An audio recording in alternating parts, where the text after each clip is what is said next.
আজ থেকে সরকারিভাবে ইতালি কর্মী নিয়োগ বা আবেদন শুরু।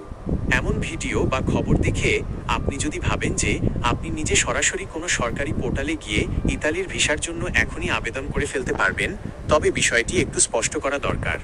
ইতালি সরাসরি কোনো সাধারণ মানুষের কাছ থেকে অনলাইন ফর্মে কর্মী নিয়োগের আবেদন নেয় না। ইতালির ওয়ার্ক পারমিট বা কাজের ভিসার পুরো প্রক্রিয়াটি নিয়োগকর্তা নির্ভর, এমপ্লয়ার ড্রিভেন এবং একটি নির্দিষ্ট বাৎসরিক কোটার অধীনে চলে, যাকে ডেক্রিটো ফ্লুসি বলা হয়। প্রকৃত সত্য এবং সঠিক আবেদন প্রক্রিয়াটি নিচে সহজ ভাষায় বুঝিয়ে দেওয়া হলো। 1. ইতালি ওয়ার্ক পারমিটের মূল নিয়ম। ডিক্রেটো ফ্লুসি। ইতালি সরকার প্রতি বছর নির্দিষ্ট সংখ্যক নন ইউরোপীয়, যেমন বাংলাদেশ, ভারত ইত্যাদি কর্মী নেওয়ার জন্য একটি কোটা ঘোষণা করে। 2026 সালের জন্য মোট কোটা হচ্ছে 1,64,850টি। এই কোটার অধীনে মূলত দুই ধরনের কাজের সুযোগ থাকে। সিজনাল সাধারণত কৃষি, অ্যাগ্রিকালচার এবং হোটেল ট্যুরিজম খাতের কাজ, যা সর্বোচ্চ 9 মাসের জন্য হয়ে থাকে।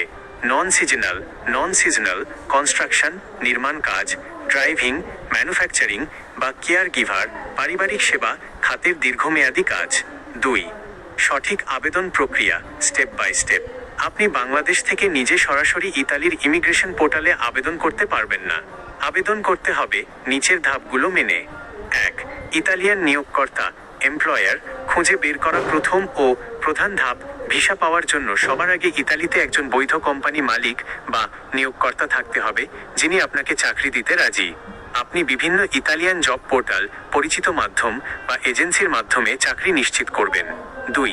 নিয়োগকর্তা কর্তৃক ক্লিক ডেতে আবেদন। কোটা সাবমিশন। ইতালি সরকার বছরে নির্দিষ্ট কিছু দিন, যাকে ক্লিক ডে বলা হয়, ইমিগ্রেশন পোর্টাল এলআই পোর্টাল উন্মুক্ত করে। আপনার নিয়োগকর্তা তার নিজের সরকারি আইডি SPID ব্যবহার করে ওই নির্দিষ্ট দিনে ও সময়ে আপনার পাসপোর্টের তথ্য দিয়ে ওয়ার্ক পারমিটের জন্য সার্ভারে আবেদন জমা দেন। 2026 সালের কোটার মূল ক্লিক ডেগুলো জানুয়ারি ও ফেব্রুয়ারি মাসেই সম্পন্ন হয়ে গেছে। 3. নুল্লা ওস্তা বা ছাড়পত্র পাওয়া।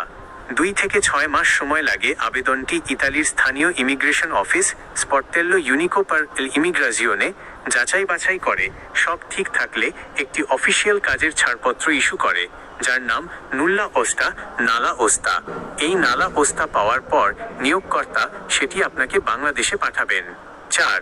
ঢাকা VFS গ্লোবালে ভিসার আবেদন। চূড়ান্ত ধাপ, নালা ওস্তা হাতে পাওয়ার পর আপনাকে বাংলাদেশে অবস্থিত ইতালির অফিসিয়াল ভিসা পার্টনার VFS গ্লোবালের অনলাইন পোর্টালের মাধ্যমে অ্যাপয়েন্টমেন্ট নিতে হবে।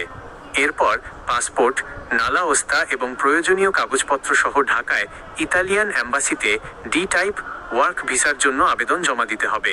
3. প্রয়োজনীয় কাগজপত্র।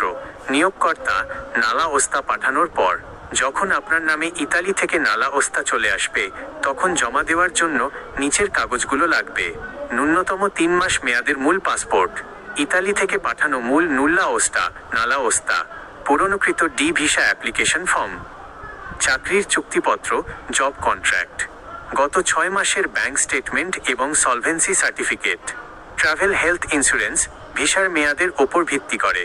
একটি জরুরি সতর্কবার্তা, সোশ্যাল মিডিয়ায় আজ থেকেই আবেদন করুন বা 1 লাখ টাকায় সরকারিভাবে ইতালি যাওয়া সংক্রান্ত আকর্ষণীয় থাম্বনেইল দেখে কোনো দালাল বা প্রতারক চক্রের হাতে অগ্রিম টাকা বা পাসপোর্ট তুলে দেবেন না। ইতালির মূল ওয়ার্ক পারমিট বা নালা ওস্তা ইস্যু করার একমাত্র এখতিয়ার ইতালির ইমিগ্রেশন বিভাগের। কোনো দালালের পক্ষে আগে থেকে ভিসা নিশ্চিত করা সম্ভব নয়।